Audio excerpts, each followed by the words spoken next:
Students, हमारा topic चल रहा था केंद्रीय बलों के प्रभाव में गति, मोशन अंडर सेंट्रल फोर्सेस। इसके अंदर हमने पढ़ा था कि केंद्रीय फोर्स क्या होते हैं, हमारे जो केंद्रीय बल होते हैं वो क्या होते हैं, और केंद्रीय बलों के अंतर्गत जब किसी कण की गति होती है तो कण की गति हमेशा क्या होगी, एक ही समतल में होती है। ठीक है, इसके लिए हमने प्रूव किया था कि कण की जो गति आएगी वो हमेशा एक ही प्लेन के अंदर होगी। और दूसरा हमने कण की गति के समीकरण निकाले थे कि अगर केंद्रीय बलों के प्रभाव में कोई कण गति कर रहा है, ठीक है, किसी पार्टिकल का मोशन अगर सेंट्रल फोर्सेस के अंडर है तो क्या होगा कि कण की जो गति के समीकरण हमारे पास में आएंगे, इक्वेशन ऑफ मोशन, वो क्या होंगी, m d2r upon dt2 minus का r d theta upon dt का whole square equal to F R. ठीक है, ये हमारे पास में रेडियल पार्ट जो आता है वो ये आया था। ठीक है, हमने रेडियल एक्सेलरेशन ए आर और ए थीटा को लिखा था। ए आर हमारा रेडियल एक्सेलरेशन था, ये हमारा एजिमुथल एक्सेलरेशन था। तो इसके लिए हमने आर केप और थीटा केप निकाले थे और फिर उसके बाद में ए आर और ए थीटा के मान को लिखा था। फिर इसको हमने न्यूटन सेकेंड लॉ से एम से मल्टीप्लाई करके इक्वेशन लिखी थी फोर्स के लिए, और हमारे पास में इक्वेशन ऑफ मोशन आई थी। तो ये हमारे पास में दोनों इक्वेशंस आई थी। आज के लेक्चर में हम लोग अगर कोई कण केंद्रीय बलों के प्रभाव में गति करता है तो उसके लिए कोणीय संवेग के संरक्षण के नियम को ज्ञात करेंगे। ठीक है,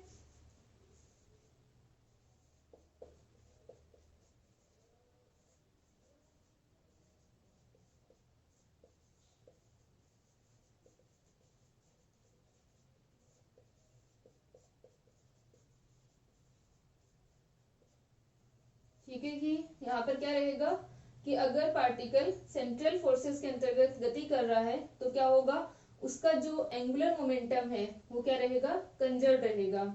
तो यहां से हम लोग निकालेंगे कि जे हमारे पास में क्या आएगा, कांस्टेंट आएगा। जे क्या है, एंगुलर मोमेंटम है, और ये क्या रहेगा, कांस्टेंट रहेगा। तो हमारी जो इक्वेशन है, इक्वेशन ऑफ मोशन है ये वाली, इसको हम क्या करते हैं, आर से मल्टीप्लाई करते हैं और फिर उसके बाद में हम निकालते हैं कि हमारे पास में जो जे है वो क्या आएगा, एक कांस्टेंट वैल्यू आएगी। तो हम गति के समीकरण को आर से मल्टीप्लाई करते हैं। तो हम यहाँ पर लिख रहे हैं गति के समीकरण m r d2 theta upon dt2 plus का 2dr upon dt d theta upon dt,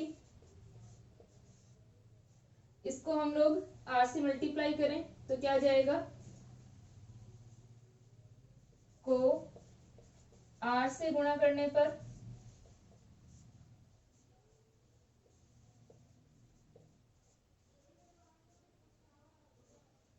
ये हमारे पास में आ जाएगा m r square d square theta upon dt square plus 2r dr upon dt d theta upon dt। ये हमारी equation आ गई इक्वल टू 0।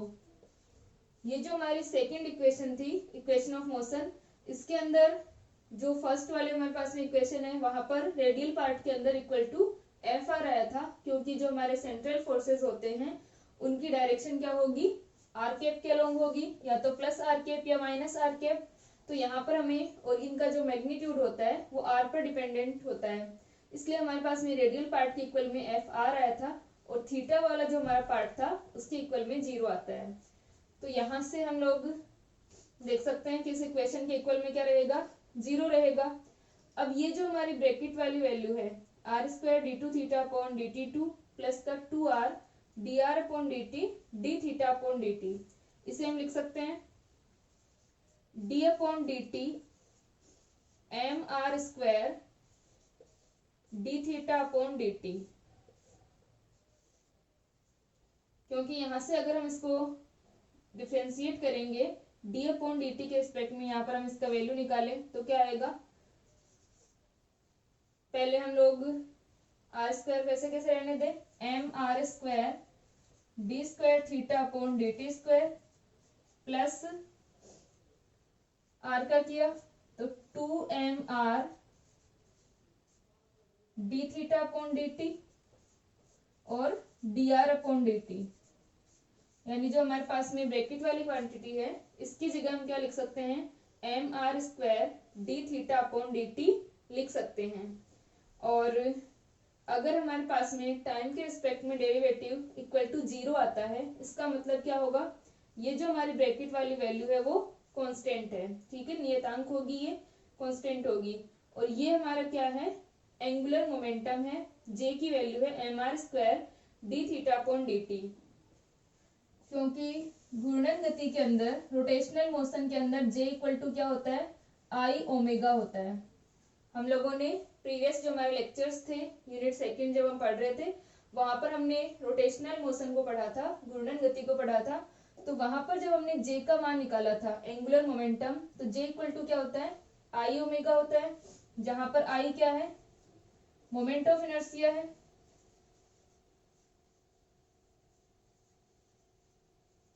और ओमेगा क्या है, एंगुलर वेलोसिटी है।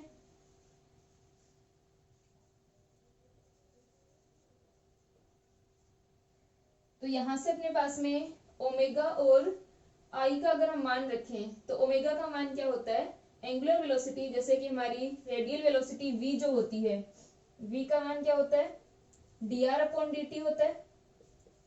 वैसे ही ओमेगा का मान क्या होता है, ओमेगा हमारे पास में कब आएगा, जब एंगल चेंज होता है, यानी d थीटा अपॉन dt।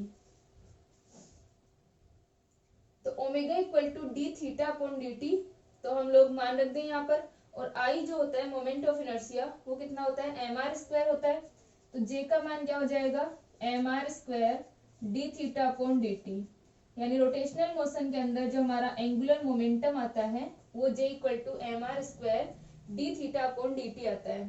तो यहाँ पर हम रख सकते हैं डी अपॉन डी टी, और इसकी जगह जे रख सकते हैं। तो ये हो जाएगा D J upon D T equal to 0। इसका मतलब जे क्या आएगा, कांस्टेंट रहेगा। तो यहाँ से हम देख सकते हैं कि अगर पार्टिकल सेंट्रल फोर्सेस के अंदर गति कर रहा है तो क्या होगा, उसका जो एंगुलर मोमेंटम है वो कंजर्व रहेगा, संरक्षित रहेगा। ठीक है, इसको यहाँ तक लिख लो।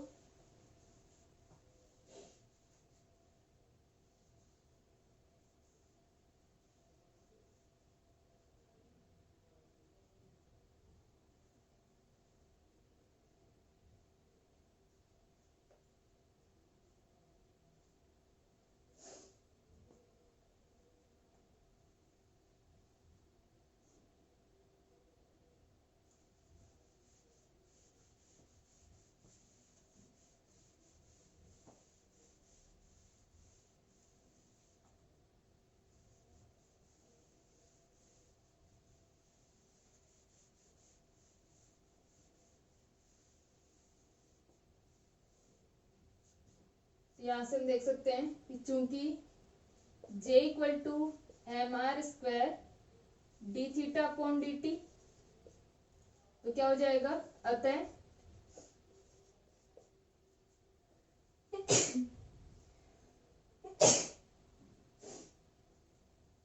dj upon D T equal to M R square D theta upon D T equal to 0। ठीक है, D J upon D T equal to क्या होगा, 0 होगा। इसका मतलब जे इक्वल टू कॉन्स्टेंट।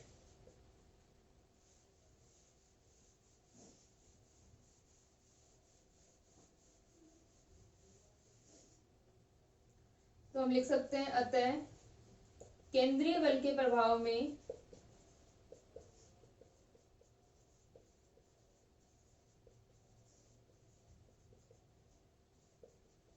गति करने वाले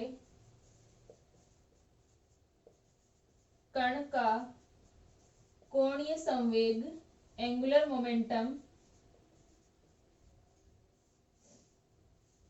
संरक्षित रहता है।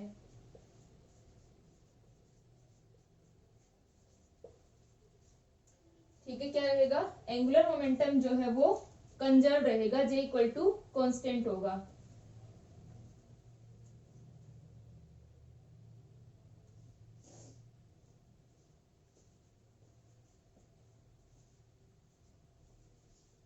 नेक्स्ट अब जो हमारे पास में ये वैल्यू है dj अपॉन dt equal to d upon dt mr square d theta upon dt equal to 0। तो ये जो हमारी वैल्यू है d upon dt mr square d theta upon dt, अगर हम इसे 1/2m से मल्टीप्लाई करते हैं तो हमारे पास में एक मान आता है जिसे हम कहते हैं क्षेत्रीय वेग, एरियल वेलोसिटी। तो हम लोग एरियल वेलोसिटी की इनवेरियंस को देखते हैं।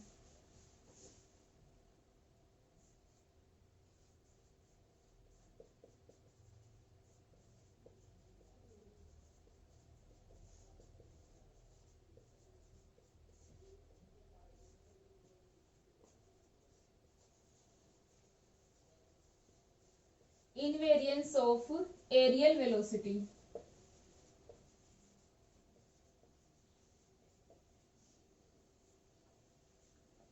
हमारे पास में ये वाली जो वैल्यू है 1/2 ये d by D T M R square D theta by D T, या फिर जो हमारा j का मान होता है j equals to M R square D theta upon D T, इसको हम लोग मल्टीप्लाई करें 1/2m से।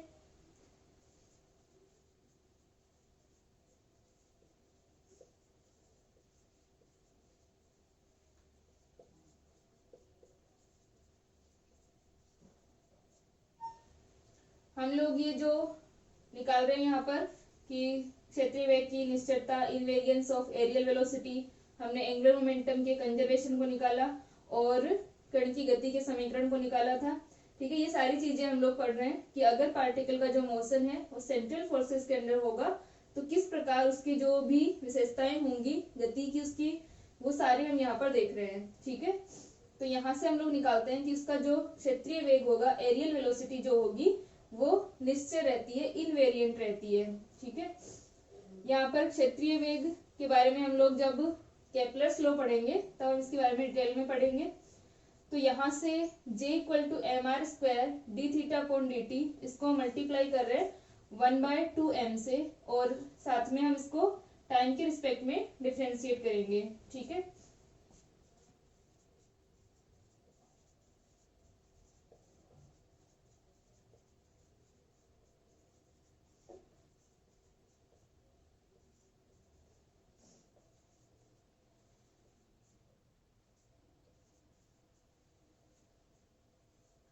तो ये अपने पास में आ जाएगा j ये d by D T 1/2m M R square D theta upon D T, और ये हमारे पास में क्या था d by D T M R square D theta upon D T का मान 0 था। इसको हम इस प्रकार से लिख सकते हैं 1/2m d by D T M R square D theta upon D T equal to 0। तो यहां से हमारी जो ये वैल्यू है 1/2m, ये तो कांस्टेंट है, तो इसको हम लोग अंदर मल्टीप्लाई कर दें तो इक्वल में क्या रहेगा, 0 रहेगा इसके। तो ये आ जाएगा d अपॉन डी टी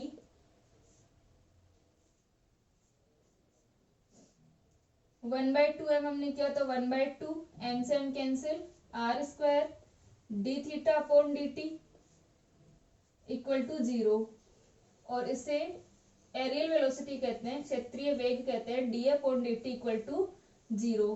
तो यहाँ पर a हमारे पास में क्या आता है, निश्चर आता है, इनवेरिएंट आता है।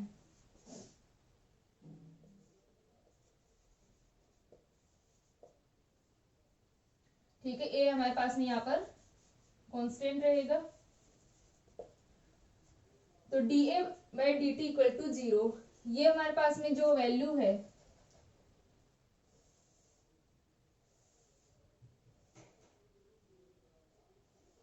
ओरिजिन से डिस्टेंस पार्टिकल की, मान लो किसी टाइम पर पार्टिकल का जो मोशन है वो यहाँ पर था थीटा इक्वल टू 0 पर, हम लोगों ने डिफाइन किया था इस तरह से।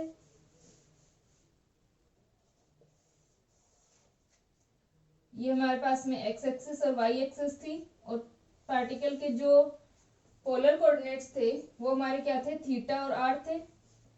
तो जब थीटा इक्वल टू 0 से लेकर के थीटा इक्वल टू आर तक पार्टिकल पहुंचता है तो क्या होगा, ये अगर एंगल हमारा थीटा है तो ये डिस्टेंस कितनी होगी, आर डी थीटा होगी।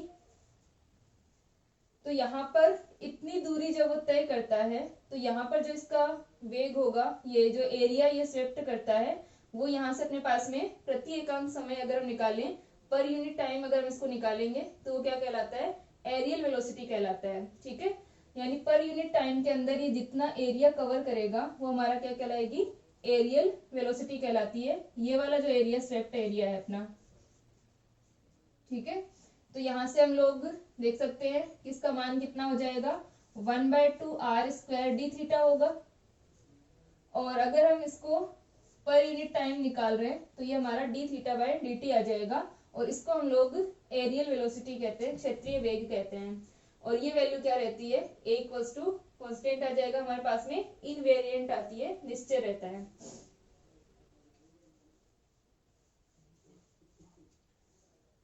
नेक्स्ट हम लोग निकालते हैं कि केंद्रीय बलों के प्रभाव में गति करने वाले कण जो होगा उसकी एनर्जी जो है वो भी क्या रहती है, कंजर्व रहती है। हमने यहाँ पर पहले देखा था कि जो सेंट्रल फोर्सेस के अंदर अगर पार्टिकल मोशन कर रहा है तो उसका एंगुलर मोमेंटम कंजर्व रहता है, उसकी एरियल वेलोसिटी वो ये इनवेरिएंट आती है, साथ में उसकी जो एनर्जी है वो भी क्या रहती है, कंजर्व रहती है, यानी जो कुल ऊर्जा होगी वो संरक्षित रहती है।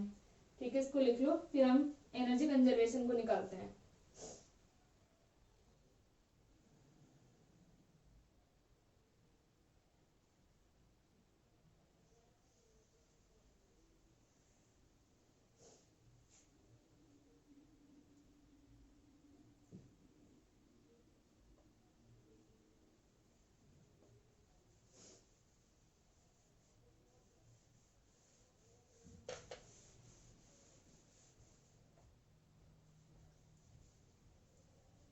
ये अपना कांस्टेंट आएगा। ठीक है,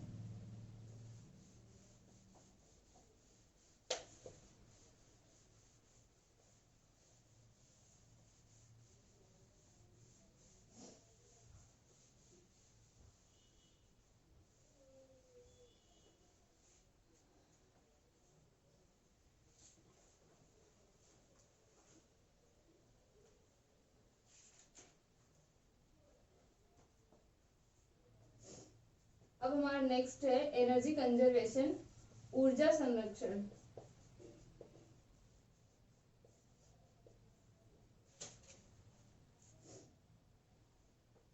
तो यहाँ पर जो हमारा गति का समीकरण था,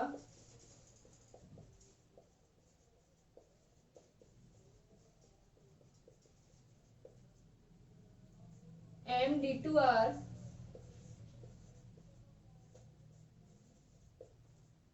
minus R D theta upon D T का whole square equal to F R, ये हमारे पास में इक्वेशन ऑफ मोशन थी।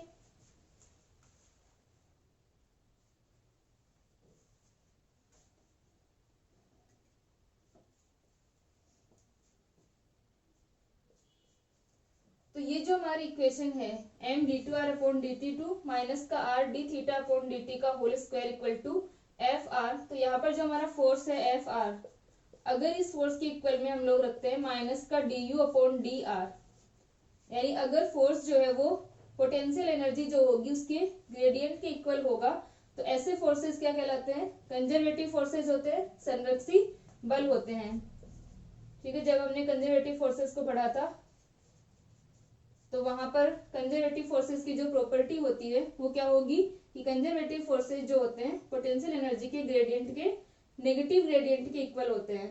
ठीक है, तो अगर हम यहाँ पर कंजर्वेटिव फोर्सेस रखें, क्योंकि हमारे जो सेंट्रल फोर्सेस होते हैं वो भी कंजर्वेटिव फोर्सेस होते हैं, क्योंकि सेंट्रल फोर्सेस के एग्जाम्पल हमने क्या लिखे थे, इलेक्ट्रोस्टैटिक फोर्स लिखा था और ग्रेविटेशनल फोर्स को हमने लिखा था। तो ये जो हमारे फोर्सेस होते हैं, ग्रेविटेशनल फोर्स और इलेक्ट्रोस्टैटिक फोर्स, ये कंजर्वेटिव फोर्सेस होते हैं और ये हमारे सेंट्रल फोर्सेस भी हैं। तो अगर हम यहाँ पर एफ आर की जगह कंजर्वेटिव फोर्स की प्रॉपर्टी को यूज करें, यानी माइनस का D U upon D are रखें, तो ये इक्वेशन हमें एनर्जी कंजर्वेशन की इक्वेशन देती है। ठीक है, यानी इस इक्वेशन से हम लोग एनर्जी कंजर्वेशन की इक्वेशन को निकाल सकते हैं। तो यहाँ पर हम इस इक्वेशन के अंदर F इक्वल टू माइनस का du अपॉन डी आर रखते हैं।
ठीक है, तो यहाँ पर अगर हमने F R equal to minus का D U upon D R रखा, क्योंकि जो हमारे कंजर्वेटिव फोर्सेज हैं वो सेंट्रल फोर्सेज होते हैं,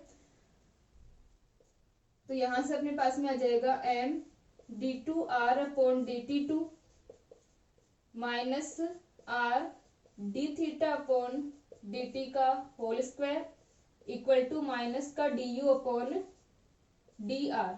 अब जो हमारे पास में एंगुलर मोमेंटम का मान था J equal to M R square D theta upon D T, यहाँ से हम लोग D theta upon D T का मान रख सकते हैं, यानी यहाँ पर जो D theta upon D T है इसको हम एंगुलर मोमेंटम के टर्म्स में लिखें तो ये क्या आ जाएगा, D theta upon D T equal to J upon M R square, और जो हमारा D theta upon D T है यहाँ पर वो क्या है, स्क्वायर की फॉर्म में है, तो इसका स्क्वायर क्या होगा, J square upon M square R four.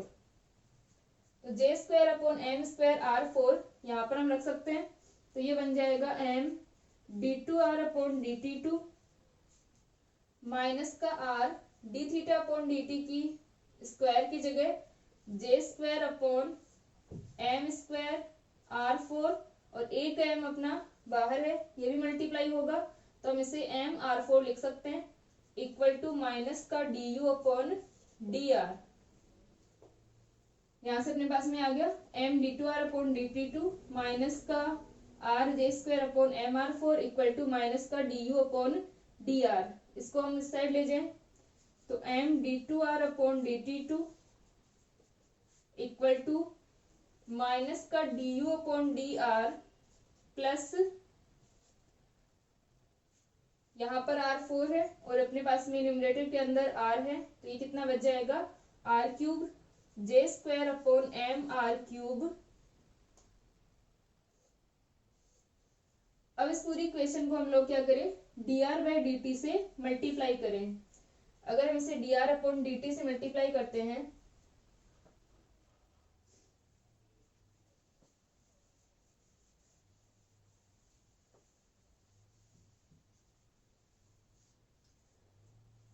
ठीक है, यहाँ तक लिख लो एक बार इसको।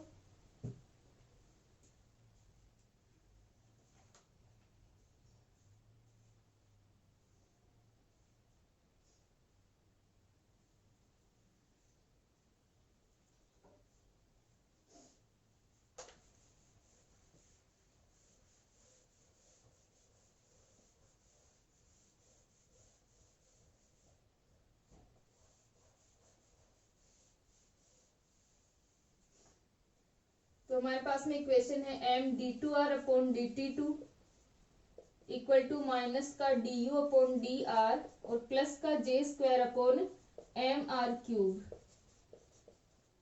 इसको भी हम लोग लिख सकते हैं, हमारे पास में जो वन अपॉन आर क्यूब है, D upon D R one upon R square अगर हो तो उसे हम क्या लिख सकते हैं, माइनस का टू अपॉन आर क्यूब। तो हमारा वन अपॉन आर क्यूब किसके इक्वल आ जाएगा, माइनस का one by two D upon D R और वन बाय आर स्क्वायर। तो यहाँ पर हम वन बाय आर क्यूब की जगह ये वाली वैल्यू रख सकते हैं, तो ये क्या बन जाएगा, M D two R upon D T two minus का D U upon D R, और ये वाली वैल्यू भी माइनस, तो माइनस का 1/2 जे स्क्वायर अपॉन एम, और 1/r³ की जगह हमारे पास क्या आ गया, D upon D are 1/r²। और ये वाली जो वैल्यूज है हमारी कांस्टेंट वैल्यूज है, तो इनको हम डी बाई डी आर के यहाँ पर अंदर लिख सकते हैं ब्रैकेट के अंदर।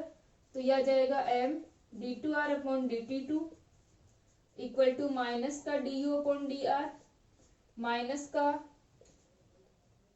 D upon D R J square upon 2mr²।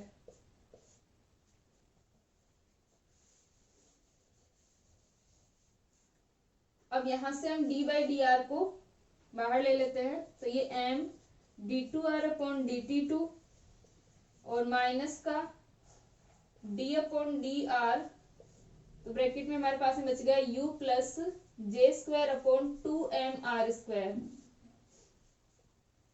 अब हम क्या करें, इस इक्वेशन को मल्टीप्लाई कर दें D R upon D T से, तो हम लिख सकते हैं उपरोक्त समीकरण को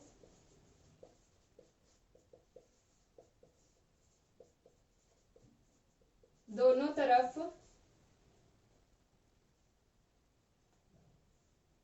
D R by D T से मल्टीप्लाई करने पर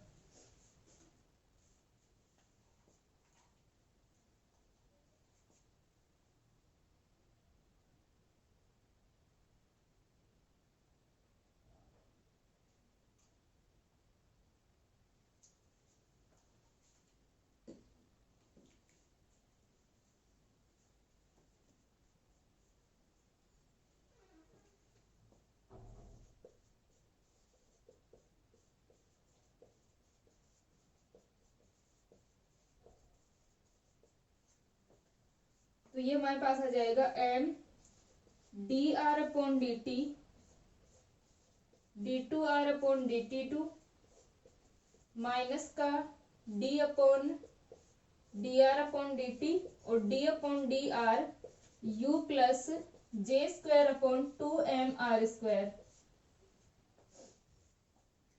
अब जो हमने हमारे पास में M D R upon D T और D two R upon D T two है, इसको हम क्या लिख सकते हैं,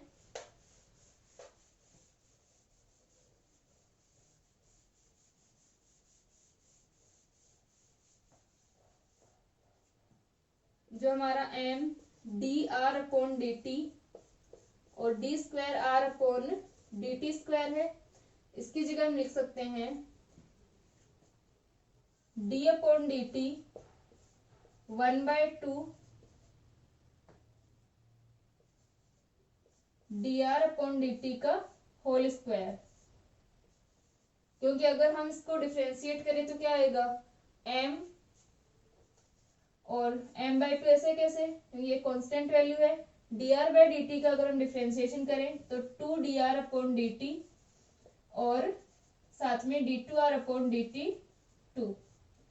तो यहां से अपने पास में ये वैल्यू आ गई,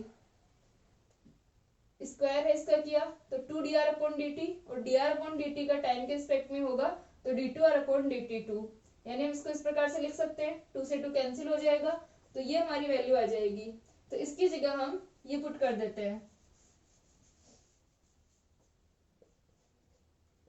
तो ये हमारे पास में इक्वेशन बन गई d upon D T m/2 dr upon D T का होल स्क्वायर इक्वल टू, यहाँ पर हमारा dr अपॉन डी टी और d अपॉन डी आर है, तो dr अपॉन डी आर अगर हम करें तो वो तो हमारा 1 बन जाएगा और ये बच जाएगा d अपॉन डी टी। तो d upon D T u plus J square upon 2mr²।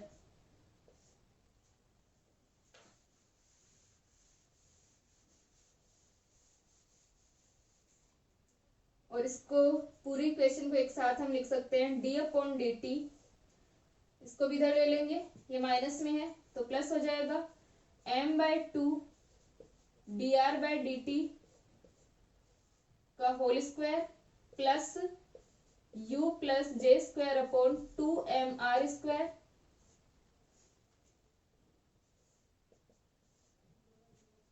Equal to 0। तो यहाँ से अगर हमारा D upon D T M by two D R by D T का होल स्क्वायर प्लस का U plus J square upon two M R square equal to 0, ठीक है, ये वैल्यू आ रही है। तो ये क्या हो जाएगा,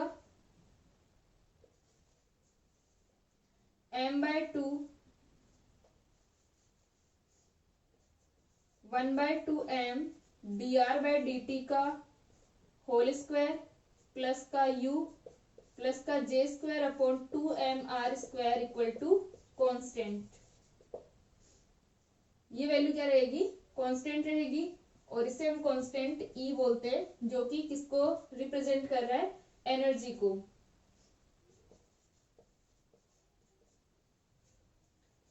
तो क्या हो जाएगा, उपरोक्त समीकरण कुल ऊर्जा का समीकरण है,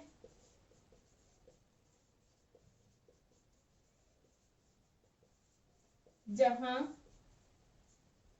ठीक है, ये हमारा टोटल एनर्जी को रिप्रेजेंट कर रहा है, जहां पर 1/2m D R by D T का whole square 1/2m D R upon D T का होल स्क्वायर, ये हाफ एम वी स्क्वायर है, इसको हम स्थानांतरीय गतिज ऊर्जा कहते हैं।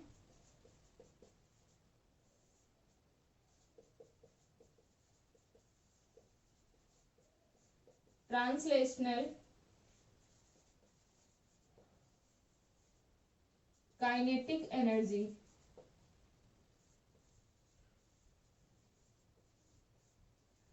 और ये वाली जो हमारी टर्म है, U क्या है, पोटेंशियल एनर्जी है, और जे स्क्वायर अपॉन 2mr स्क्वायर क्या है, रोटेशनल एनर्जी होगी हमारे पास में, ठीक है, घूर्णन गतिज ऊर्जा होगी। तो इसको लिख लो एक बार।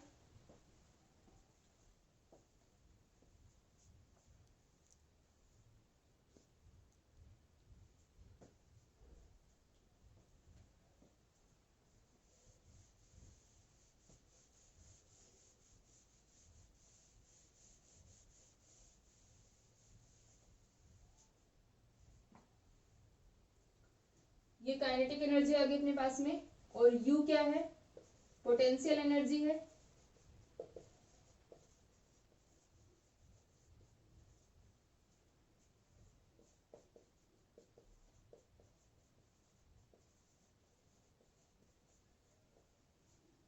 और जे स्क्वायर अपॉन 2mr स्क्वायर, इसकी अगर हम वैल्यू रखें, जे स्क्वायर अपॉन 2mr स्क्वायर यहाँ पर हम लोग, तो ये क्या आएगी, mr स्क्वायर क्या होता है हमारा, I होता है, ठीक है। तो ये हमारी किसकी वैल्यू है, काइनेटिक एनर्जी की वैल्यू है, रोटेशनल काइनेटिक एनर्जी।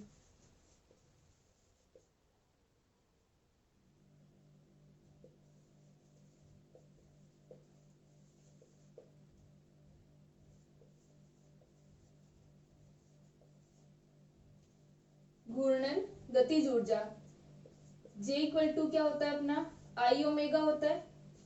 तो J स्क्वायर इक्वल टू कितना हो जाएगा, J square equal to I square omega square, J square equal to I square omega square अगर हम यहाँ पर रखते हैं, तो ये अपनी वैल्यू आ जाएगी J square upon 2mr square equal to I square omega square divided by 2, mr square भी अपना I होता है, तो I से I कैंसिल, तो 1/2 I ओमेगा स्क्वायर, ये क्या आ गई, रोटेशनल काइनेटिक एनर्जी, घूर्णन गतिज ऊर्जा। क्योंकि रोटेशनल मोशन के अंदर क्या होगा, जिस प्रकार हम इसके अंदर रेडियल मोशन के अंदर मास को डिफाइन करते हैं, वैसे यहाँ पर क्या होगा, मोमेंट ऑफ इनर्शिया होगा, और वेलोसिटी की जगह क्या आएगी, यहाँ पर एंगुलर वेलोसिटी आएगी। जैसे अपनी काइनेटिक एनर्जी क्या होती है, हाफ एम वी स्क्वायर होती है, तो यहाँ पर m की जगह क्या होगा, मोमेंट ऑफ इनर्शिया होगा, और v की जगह क्या आएगी, एंगुलर वेलोसिटी, तो हाफ I ओमेगा स्क्वायर, ये हमारी रोटेशनल काइनेटिक एनर्जी कहलाती है। तो यहाँ पर जो हमारी तीनों टर्म्स हैं, इनका जो सम होगा वो क्या होगी, टोटल एनर्जी, हमारी जो कुल ऊर्जा होती है वो यही होती है। तो अब जो total energy equals to constant अपना है, इसका मतलब क्या होगा कि अगर पार्टिकल का मोशन सेंट्रल फोर्सेस के अंदर हो रहा है, तो क्या रहेगी, उसकी टोटल एनर्जी जो है वो कंजर्व रहेगी, ठीक है। तो हम लोग लिख सकते हैं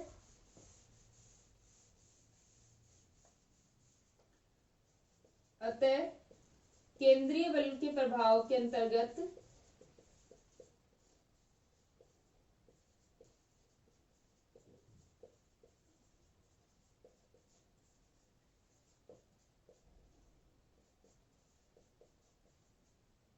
गतिशील कण की कुल ऊर्जा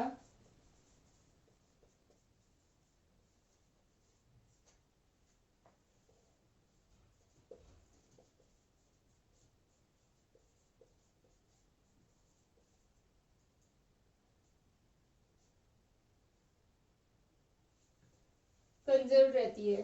तो यहाँ तक हम लोगों ने पढ़ा कि जो हमारे पार्टिकल है वो सेंट्रल फोर्सेस के अंदर गति कर रहा है, तो वहां पर उसकी प्रॉपर्टीज कि एक तो हमेशा उसका मोशन एक ही प्लेन के अंदर होगा, उसकी गति के जो समीकरण आते हैं, इक्वेशन ऑफ मोशन हमारे पास में आते हैं, जो कि हमने आर और थीटा कोऑर्डिनेट्स के अंदर, पोलर कोऑर्डिनेट्स के अंदर निकाले थे, वो हमने देखे। उसके अलावा उसका जो एंगुलर मोमेंटम है वो कंजर्व रहता है, उसकी एरियल वेलोसिटी है वो कंजर्व रहती है, और टोटल एनर्जी जो है वो कंजर्व रहती है। यानी ये सारी उसकी मोशन की प्रॉपर्टीज रहेंगी कि उसका जो मोशन है उसकी क्या क्या यहाँ पर अपने पास में प्रॉपर्टीज आती है। उसके अलावा हम लोग उसका जो पाथ होगा उसकी ट्रेजेक्ट्री क्या होगी, किस प्रकार उसका पाथ होगा, उसके लिए हम लोग इक्वेशन निकालेंगे नेक्स्ट लेक्चर के अंदर। अगर हमारे पास में हमें पता हो कि फोर्स कैसा है, फोर्स का नेचर अगर हमें पता होगा, तो हम कण के पथ का जो समीकरण होता है, पाथ की जो ट्रेजेक्ट्री होती है, उसको हम निकाल सकते हैं। तो नेक्स्ट लेक्चर के अंदर हम लोग इसको कंटिन्यू करते हैं।